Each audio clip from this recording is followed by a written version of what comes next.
Good afternoon po sa inyong lahat. Batiin natin ang mga katabiho natin. Good afternoon.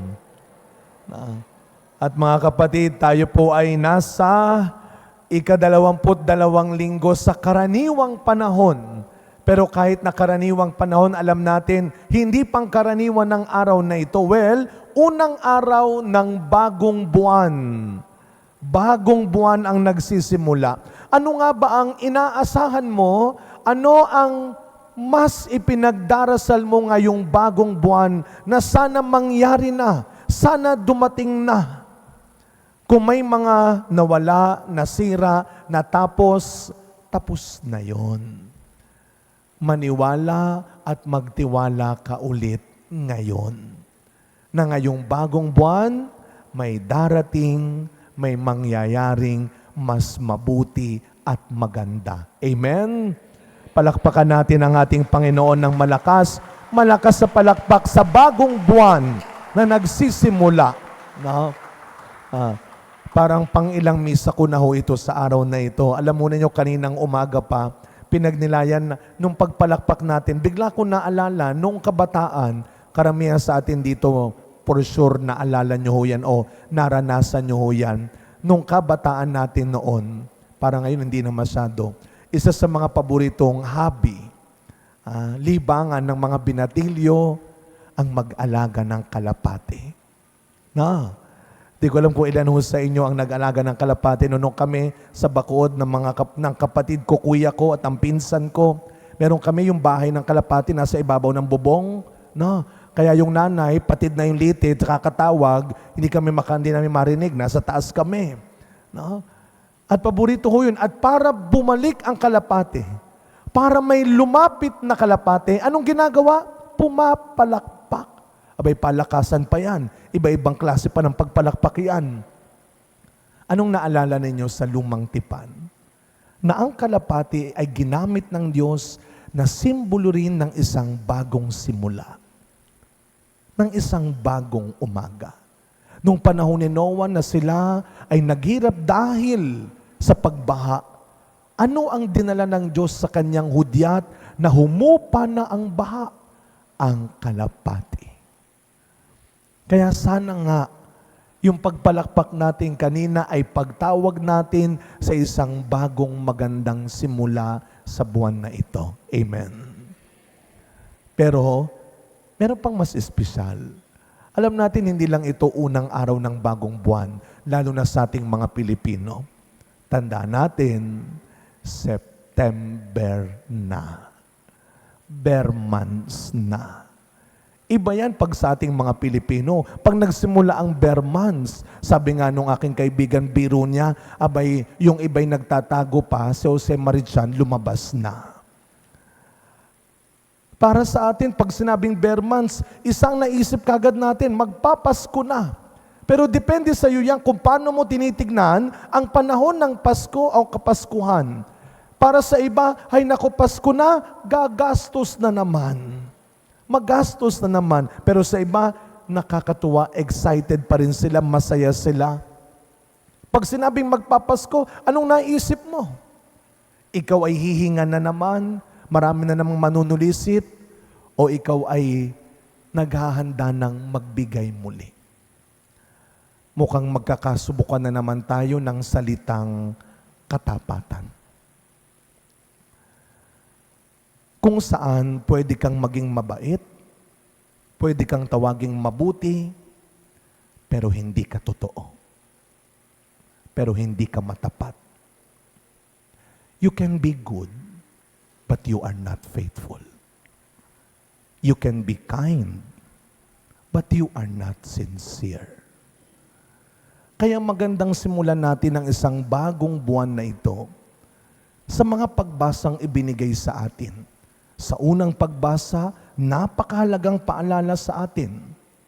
Walang ibang ginusto ang Diyos. Walang ibang hinangad ang Diyos sa mga utos at batas na ginawa at binigay niya, kundi ang iligtas ang tao. Tandaan po natin, bago yung 2 mahalagang utos, bago ang 10 utos, may daang-daang utos mo nang binigay ang Diyos sa mga tao. Bakit? Sapagkat nakita ng Panginoon na ang mga tao'y naliligaw na, naliliko na ng kanilang pag-iisip, gumagawa ng sariling paraan, gumagawa ng sariling Diyos-Diyos nila.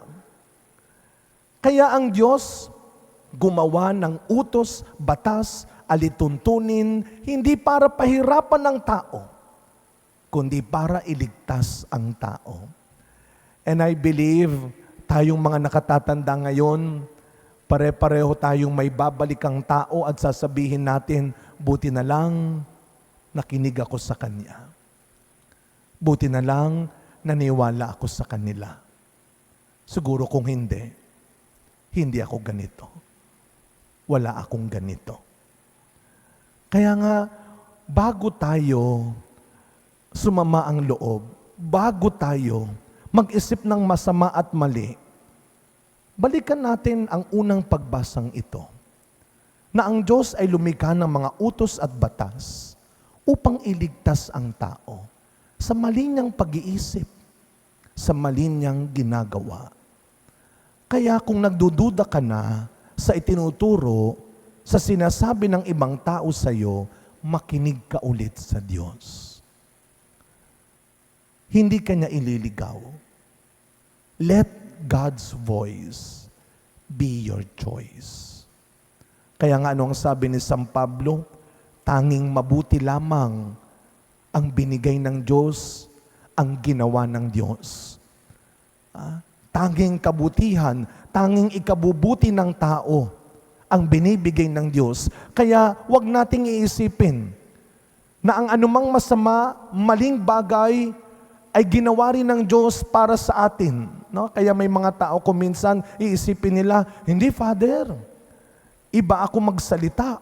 May mga tao tayong ganyang sinasabihan. Alam mo, nakakatakot kaaway ito. Kasi iba magsalita, nagkakatotoo. May narinig na kayong ganon. Meron pa tayong pinangbabatong ganyan. Naku, inaaway nila to pag yaan, nagsalita, nagkakatotoo. At sasabihin pa, totoo yan, Father. Yung nang-away sa akin, yung gumawa ng masama sa akin, tignan mo ngayon, naghihirap. Proud ka pa. Sa tingin mo, natuwa ang Diyos na hinangad mo yon? At sa tingin mo, pinakinggan ng Diyos ang paghihiganting dasal na yon?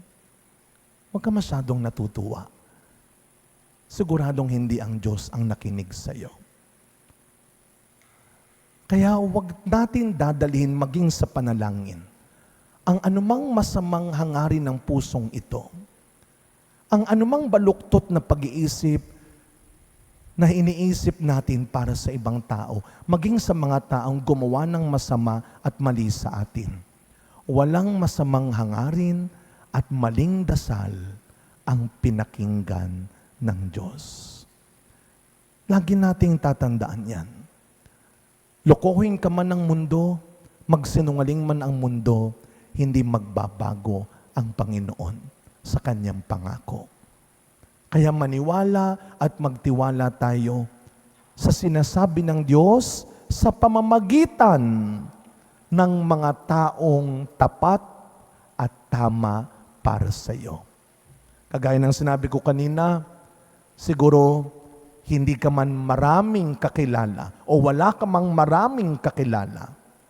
Hindi ka man kakilala ng maraming tao.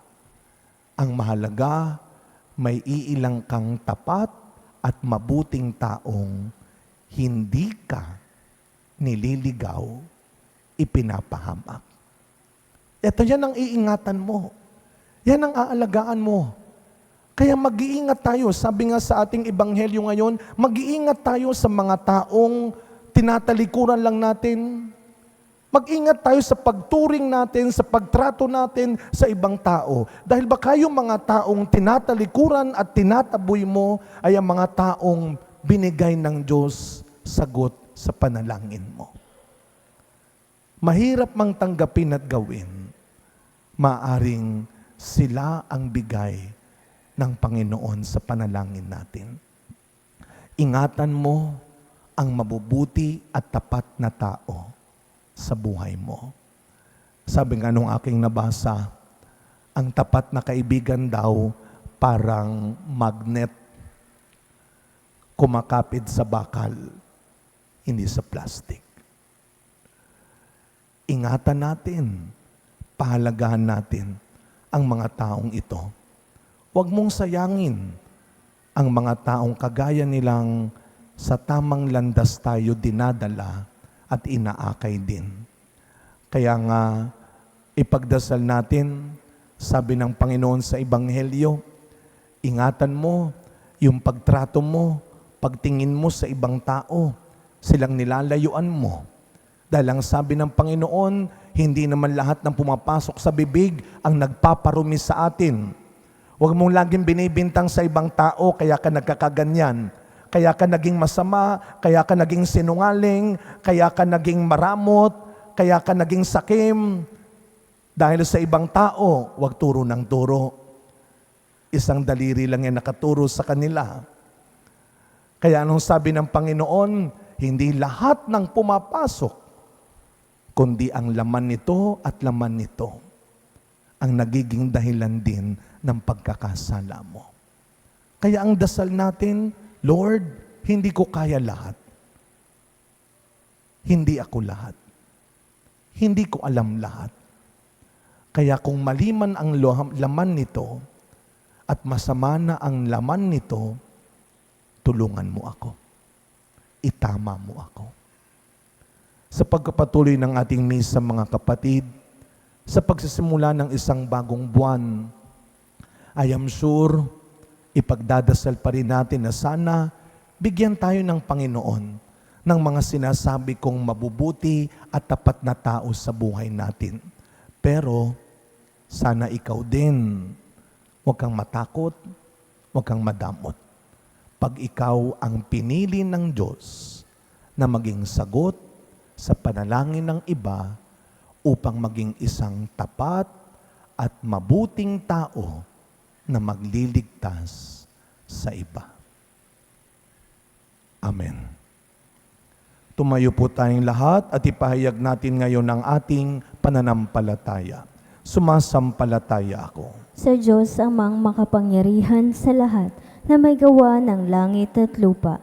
Sumasampalataya ako kay Jesucristo, iisang anak ng Diyos, Panginoon nating lahat, nagkatawang tao siya lalang ng Espiritu Santo, ipinanganak ni Santa Mariang Birhen, pinagpakasakit ni Poncio Pilato, ipinako sa krus, namatay, inilibing, nanaog sa kinaroroonan ng mga yumao, nang may 3 araw, nabuhay na maguli, umakyat sa langit, naluklok sa kanan ng Diyos amang makapangyarihan sa lahat, doon magmumulang paririto at hukom sa nangabubuhay at nangamatay na tao.